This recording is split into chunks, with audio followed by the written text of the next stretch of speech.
Waktu seseorang kenal Tuhan, cinta mula-mula, itu belum membuat seseorang mengagumi Tuhan sebenarnya.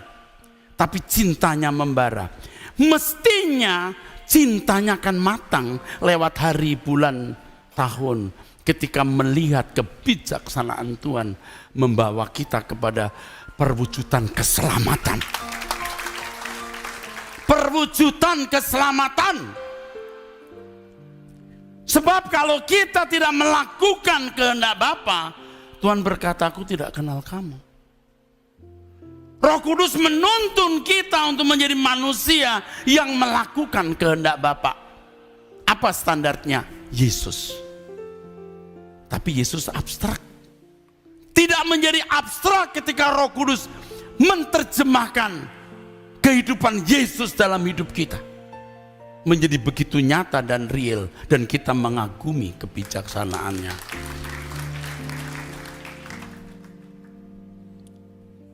Jadi keselamatan itu menjadi begitu menarik, begitu berharga seiring dengan berjalannya waktu, karena kita mengalami Tuhan yang hadir dan menyempurnakan karakter kita. Kalau flat seperti yang diyakini oleh banyak orang Kristen, sebagian besar percaya Yesus Juru Selamat, mati masuk surga. Waktu dia di ujung maut, nggak berani mati, takut. Lihat ciri kebodohannya. Saya beritahu, kalau saudara masih takut mati, ada yang salah dalam hidupmu. Tadi saya agak terkejut, Bu Vanda menyanyikan lagu Jauh tadi. Wah, Bu, nggak main-main lagu ini. Refrennya gimana? Tiada yang ku nanti lagi, apapun di bumi ini, rindu hatiku pulang ke sana. Di sisa hari-hariku berbuah-buah bagimu, tanda cinta dan kerinduanku.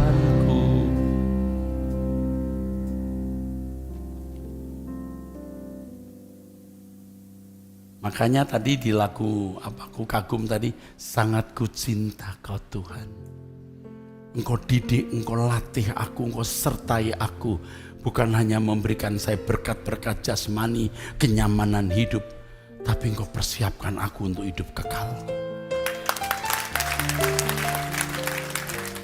Tetapi jujur ya saudara, dari sekian banyak orang ini, tidak banyak yang punya niat betul-betul ke langit baru, bumi baru. Serius, kalau harus mati ya matilah. Mati mau, matilah aku.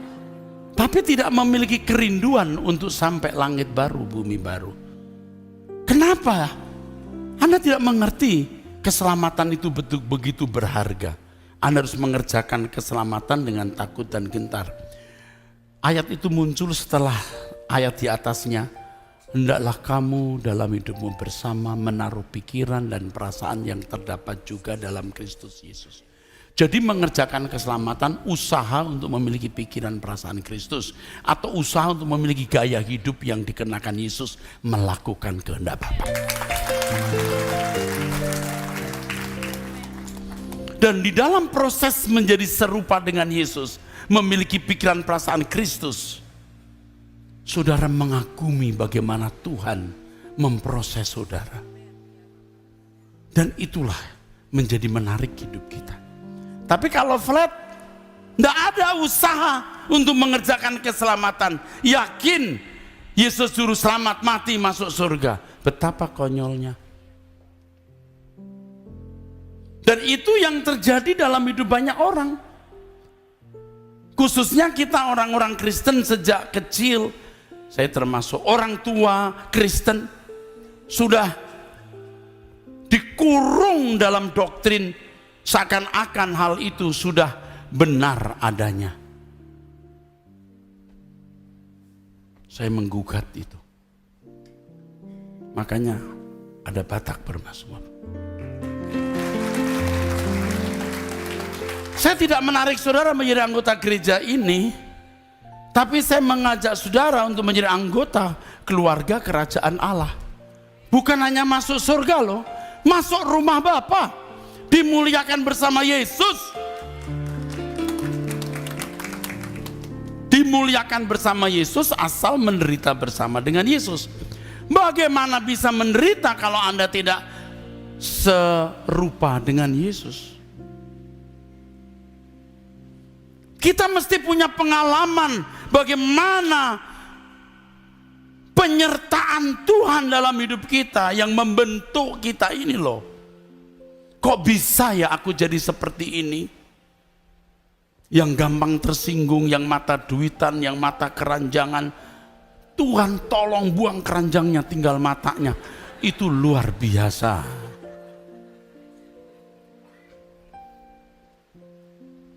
Kristen yang benar pasti punya pengalaman bagaimana proses pembentukan itu.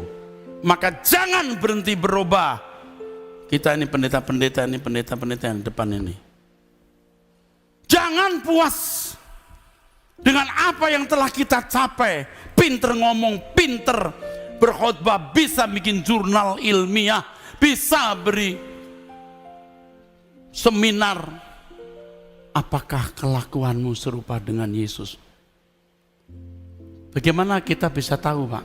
Roh Kudus tidak mungkin tidak beritahu. Roh Kudus akan menolong kita bercermin.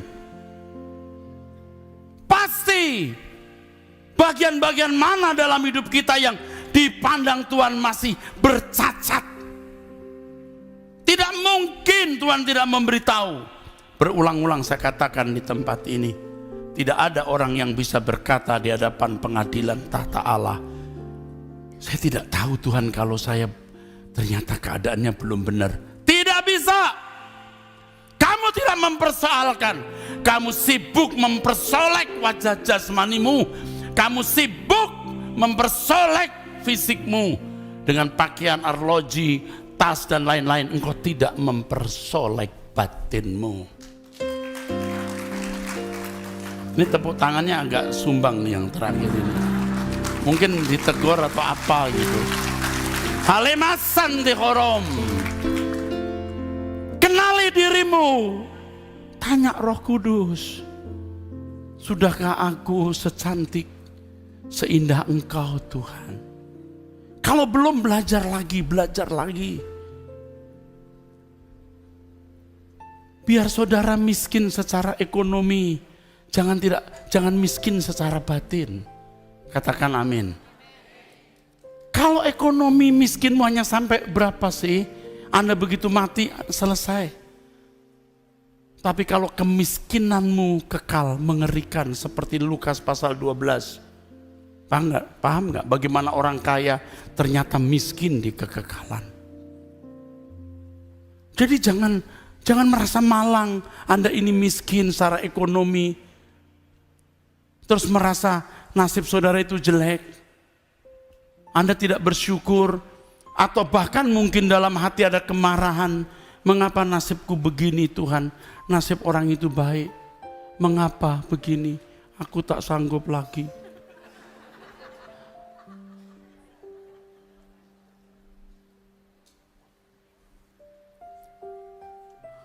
Yuk kita muliakan Tuhan.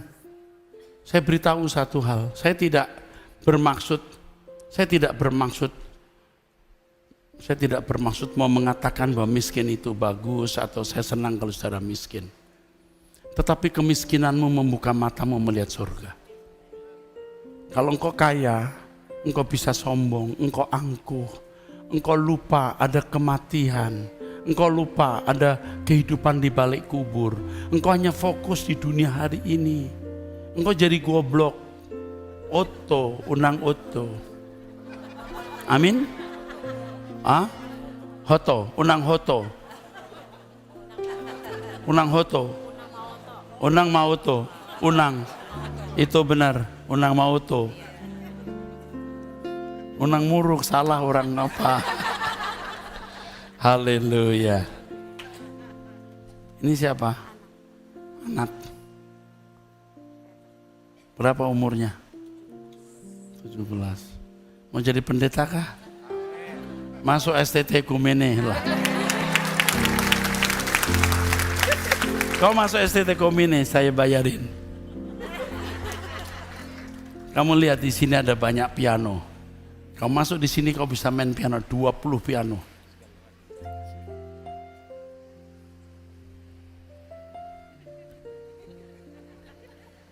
Berapa umurnya ibu? 93.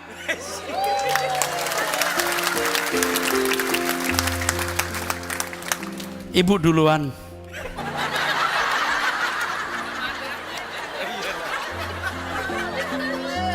Tidak pasti, tapi di atas kertas ibu duluan. Salaman dulu bu, salaman dulu. Tunggu saya di sana. Amin. Unang Hoto, Unang Mahoto, Unang Mahoto, Unang Mahoto ya. Maaf kalau salah lafal ya. Kita harus berubah, jangan berhenti berubah. Amin. Makin hari makin lihat keindahan Tuhan. Karena begini, kita tuh punya dosa-dosa yang ada di kedalaman batin kita. Itu dibongkar Tuhan, dikikis. Tuhan seperti ini, seperti kolam, diobok-obok, diobok-obok ikannya. Jadi mabok. Tuhan sering mengobok-obok hidup kita. Saya termasuk orang yang diobok-obok. Kalau saya tidak diobok-obok Pak, saya tidak seperti hari ini. Serius. Saya ngomong sama hambanya nih Pak Uta Sibuan. Waktu satu Pak saya punya masalah begini-begini. Gampang nanti kalau ini. Bisa selesai Pak. Belum minta tolong Pak. Belum minta tolong beliau. Karena ya saya nggak enak ini beliau sibuk. Sudah selesai. Atau dianggap selesai. Tapi kalau nggak ada masalah itu, saya tidak seperti hari ini. Serius. Diobok-obok itu. Jadi ibu-ibu kalau hidupmu diobok-obok Tuhan jangan marah. Oke? Tuhan mengapa begini? Mengapakah ini harus terjadi?